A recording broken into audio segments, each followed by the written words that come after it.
Well, good morning. Great to have you here. Great to have a little sunshine outside and moderate temperatures. We have a number of guests. I want to begin with Jerry Felder, who was actually here last week when we canceled, so he deserves to be first today. Jerry, otherwise known as Pickle, has an announcement about an annual festivity that's great fun, and look for lots of people to attend. Oh, thank you. Well, good morning, everybody, and a belated Happy New Year. But I know this year's going to be really good. It's going to be stronger than last year, so I think we have a lot of good things to look forward to. And this year will mark the Blues Committee's 22nd year of providing an outstanding blues festival in downtown Lima. And as they say on NPR, by the numbers, that represents 93 blues bands we've brought, over 39 nights of terrific music, along with 72 days in the schools with our Blues in the School program. It meant 26 students have received music scholarships and a ton of artist in residency programs in the Lima City schools, along with the summer arts program that the Council for the Arts, along with the city, provides. This week we have a renowned blues mandolin player by the name of Rich Del Grosso, who's in town. He's working with students at Liberty Arts Magnet, and he's also up at St. Gerard's. He's working with approximately 60 to 70 students, teaching them about poor man music making. And by that, we're talking about jug band music. The kids are forming little bands of, actually last week some of the students made their wash tub bases, and we have washboards, we've got kazoos, spoons.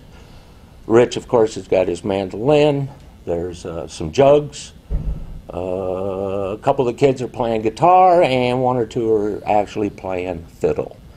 So by Friday, they're going to put on a wonderful little concert down at Liberty Arts Magnet at about 10:50, I think. What's the age group? They're 8th graders at Liberty Arts, and we're working once again with the 5th graders at St. Gerard's. So we did get a bus that's going to bring the St. Gerard's students down, and so it's going to be kind of a big thing with all these kids making music. Next week, the Blues in the Schools actually will continue with one of our artist in residency programs. We have a visual artist who's going to come in and interpret blues music, and going to work with the art students in Mike Huffman's class, and then they're going to produce portraits and paintings that will hang in the 2nd floor of Memorial Hall during the extravaganza, which means the extravaganza is coming Friday, March the 1st, and March the 2nd. Friday night, we're going to take you back to Chicago. We've bringing in the Corey Dennison Blues Band, who will open up for Peaches Staten and the Groove Shakers. Saturday night, we've got T.D. Young out of Lexington, Kentucky, who's going to open up for Rich Del Grosso and John Del Toro Richardson Band out of Houston, Texas. So a couple of nights of great music, a lot of dancing.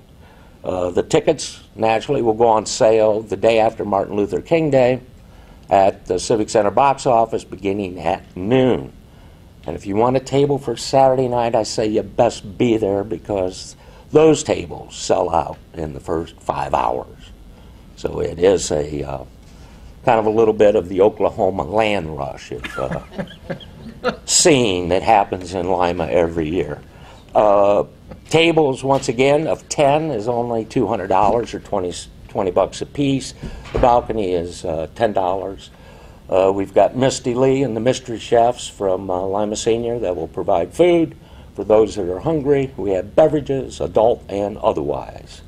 So come on out for some cheap memories, and once again, all the money that we will raise from this festival will go right back to music scholarships, the Blues and School program, and our artist in residency. So I hope to see you all there. Thank you. Thank you. It's a great event, and I really, and the community does support it. People turn out, and it's a great opportunity to see people from throughout the community enjoying a great tradition of blues at Memorial Hall, which, I mean, it's one of the best uses of Memorial Hall, I think, throughout the year. So it's a great way to enjoy the facility, our neighbors, and music. So thank you, Pickle. Also today, Connie Hornung is here with a couple of announcements, one on behalf of LACNIP and one on behalf of the Temple. Connie? Thank you, Mayor Berger, and good morning. I have two announcements of upcoming events. And the first event, it is time to order your corned beef sandwiches. If you want the kosher corned beef on rye and sauerkraut, potato salad, a dessert, dill pickle, for $8.50, you can't get a deal like this anywhere. Certainly not in a bigger city. It would be double that just to get the sandwich. This is our annual big fundraiser for Temple Beth Israel Shaare Zadeck, and it's taking place on Super Bowl Sunday, February 3rd. It's pre-orders, so you must have your orders in by January 28th, and you will pick your sandwiches or your bagged lunches up on Super Bowl Sunday between 11 and 1 at the Temple. It's 2105 Lakewood Avenue, corner of Lakewood and Glenwood Avenues. And we will deliver to businesses on Monday, February 4th, between 10:30 and 12:30, if you have at least 8 prepaid orders. So the order forms are floating around town. They are at the Temple. I don't know if you're aware that the Music Factory Community School is housed at the Temple, and they are there every day. So the building is usually open, and there's a glass table right in the lobby where you can find order forms, or you can just send your order forms, or at least how many sandwiches you want, and your check to Nancy Mayerson at 1530 Fairway Drive in Lima, 45805. And checks go to Temple Sisterhood. This is the Sisterhood fundraising project. But like I said, the deadline is January 28th. And then you'll pick up your lunches on February 3rd, unless you are a business that we will deliver to on Monday the 4th. My second announcement is a plea for some ethnic groups that we have not seen represented at LACNIP's annual International Expos. This is our 7th annual LACNIP International Expo. LACNIP is the Lima Allen County Neighborhoods in Partnership, the umbrella organization for all of the neighborhood associations.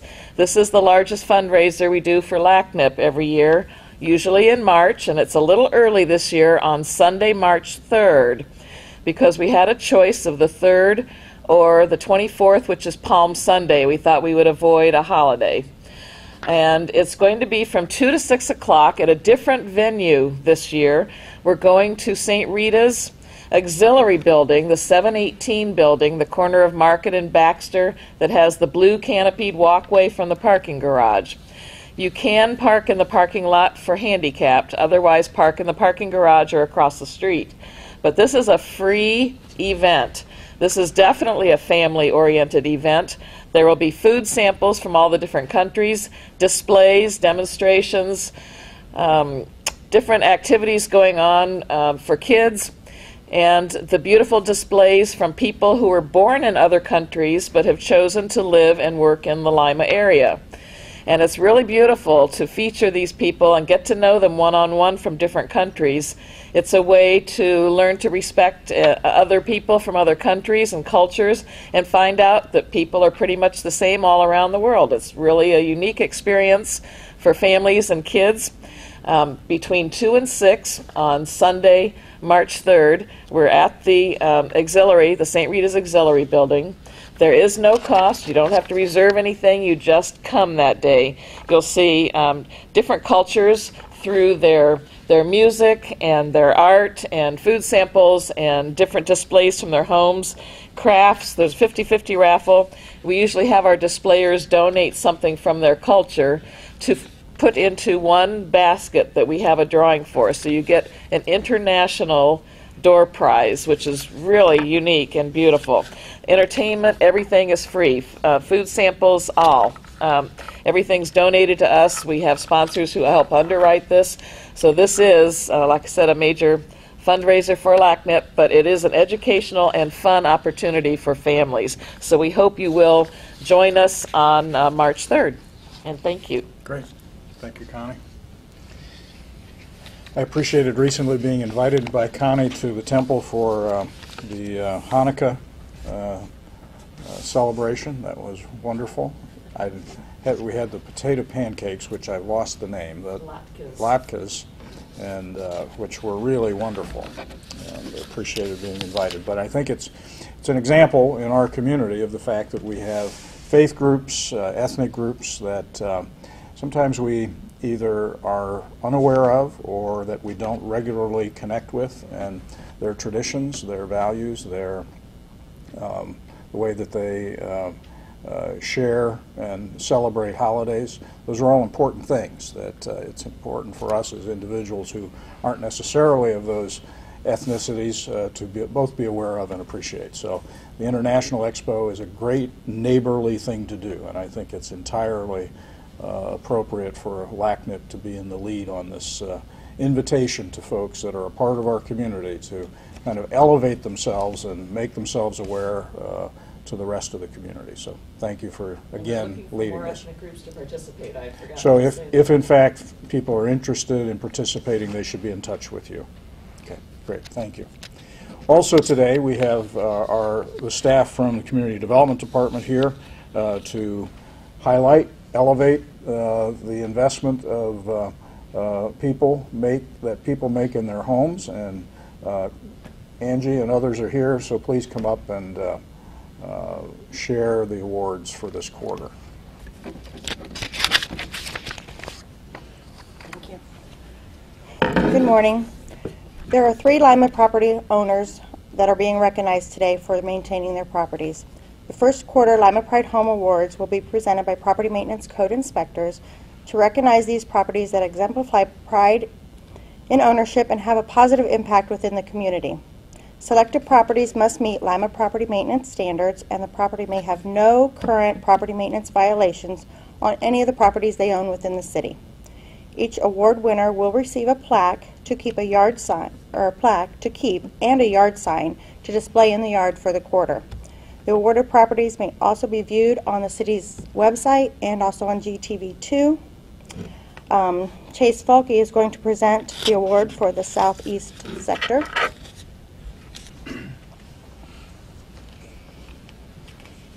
Morning. The property chosen for the southeast section is 1118 East High Street. The owners, Robert and Marlene Smith. If you come up.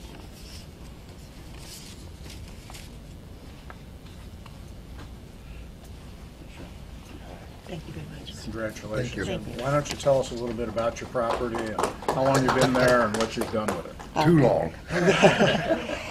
We purchased our property approximately 39 years ago, and at that time there was a house sitting within 4 feet of the west side of our house. It took us 16 years, but we finally purchased that property and tore it down and maintained the yard after that. We put in fencing and fixed up the yard that the house used to sit on. Great. Okay, thank Thank you. you very much. Thank you. Congratulations. The other 2 recipients are not here today, but I'm going to announce their names and the addresses. For the north sector, it is 2300 West Wayne Street. The owners are Donald and Diana Wright. And for the southwest sector, it is 624 South McDonald. The owners are Swansea and Kimberly Daniel. We will give them their plaques and also put their signs in their yard for the quarter. Very good. Thank you. You know, I think we always know when a property is not being maintained, because it tends to not only is it visible, but it has an impact. I mean, it discourages people.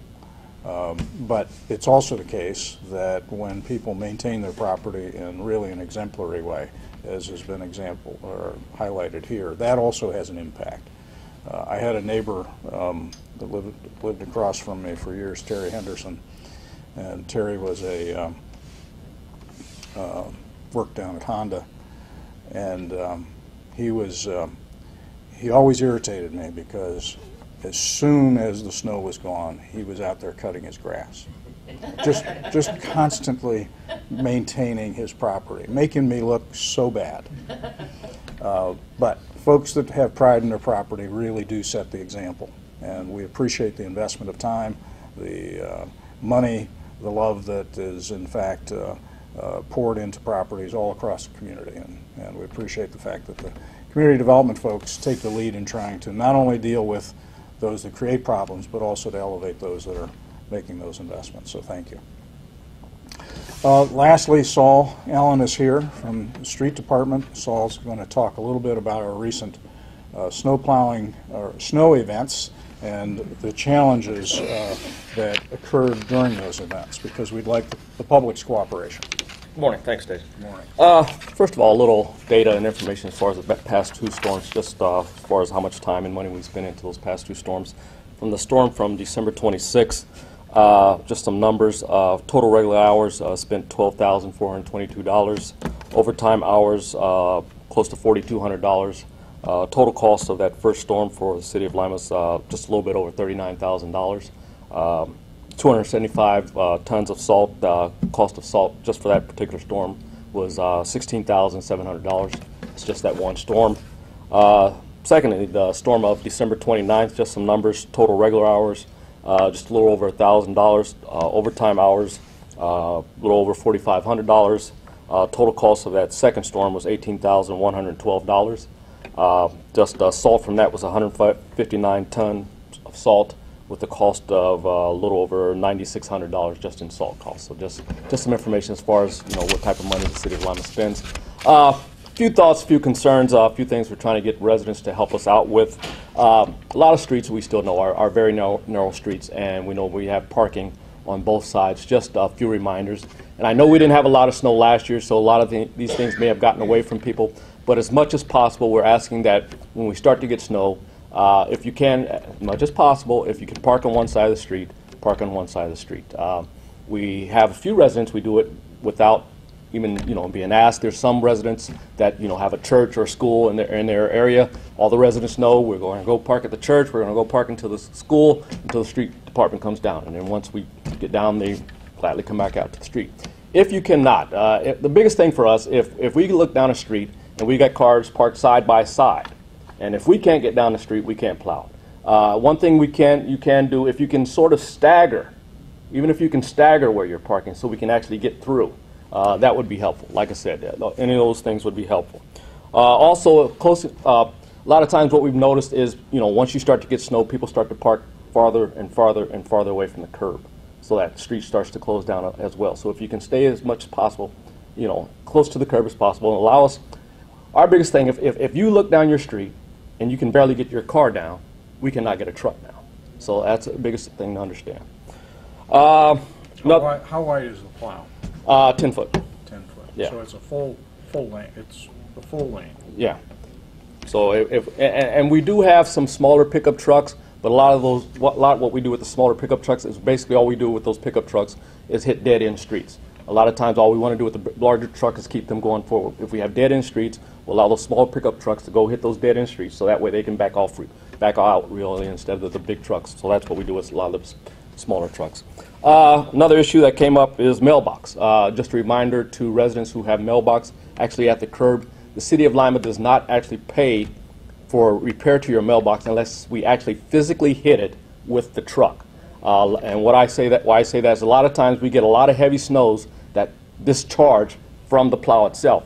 We've had discharges where it may be full of ice, snow, what have you, where it may be real heavy snow, where once we're throwing that snow, if it hits your mailbox, there's a good possibility that that mailbox be damaged. Also, same thing if you have a vehicle parked on the street where, that's some heavy snow, it may actually damage your rear view mirror, and we've had that over this past weekend, past few weeks. One other thing I truly want to bring up is seems like everybody and his brother has a plow on their pickup truck. And I'm not saying anything bad about it, but I just want those drivers who are doing that work to be very careful. We have noticed quite a few areas where we're not even haven't been there, but there's somebody's plowed there, and there's been curbs torn up. I know one area where a truck turned sharply and actually pulled through someone's yard. It's trying to turn the corner, they turned sharper and actually pulled through somewhere, tore up yards. Also, a lot of businesses now have people plowing out their parking lots. Just a reminder that do not plow out into the street. You're removing it from the parking lot. Keep it on the business.